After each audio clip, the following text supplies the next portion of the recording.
The rotor automatically controls descent for evacuation and rescue of a casualty from height. It can be used for both active and passive operations with a high load rating and no external moving part. For security, the integral load indicator shows if the device has been used. Direction selector controls rope movement. The friction points provide additional manual control.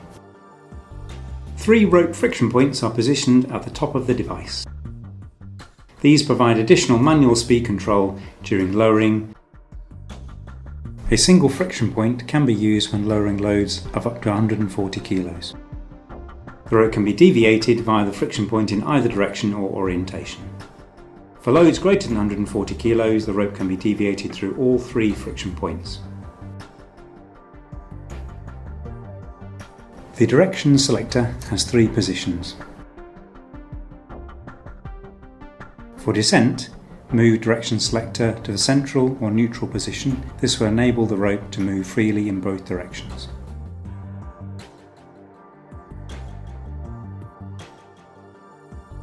Passive mode. To avoid dropped objects, attach the end of the rope to your harness and then the device to a suitable anchor point.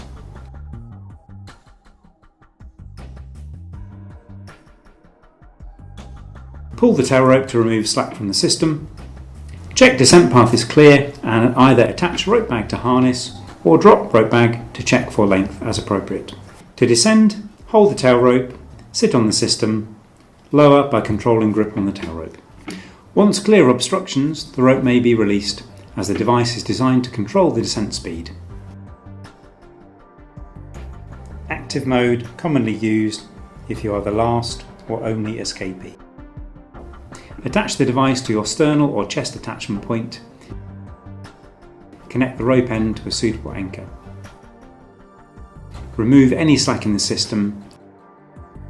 Attach rope bag to harness. Sit on the system. Use the tail rope to control the descent.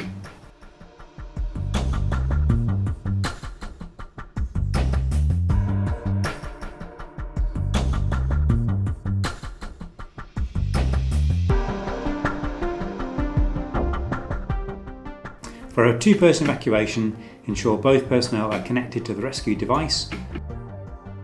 This is commonly achieved using a work position lanyard attached to the sternal or chest D.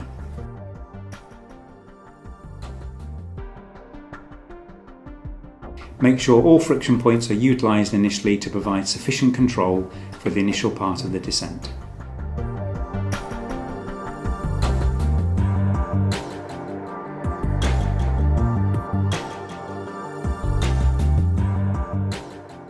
For lifting, engage ratchet mechanism by pushing the direction selector to the desired direction of rope movement.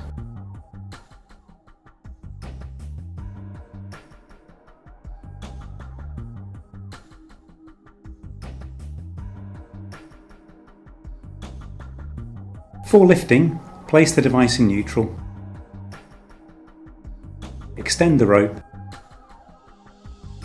Once attached, move selector to engage ratchet, pull through any slack rope. Engage the ratchet handle in the central drive socket. To lift, pull downwards on the handle and reset by lifting the handle as required. If more force is required, the handle may be extended by pulling outwards on the sprung-loaded collar.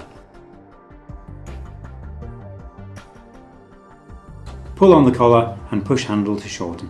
To lower, engage the friction point, apply pressure to the handle, switch the direction selector to neutral, hold the tail rope firmly and disengage the ratchet handle. Adjust grip on the tail rope to control the descent speed.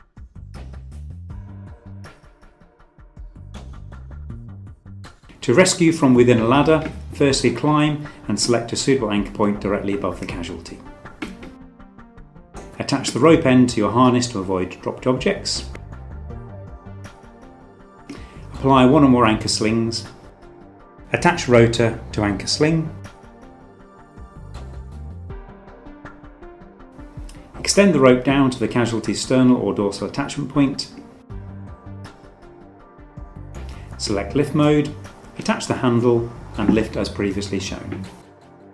Once the casualty is no longer suspended on their original connection, stop lifting and remove the original connection.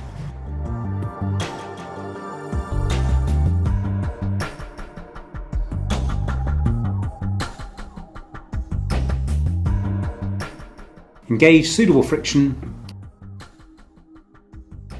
put into the lowering mode, disengage ratchet handle and lower to safety.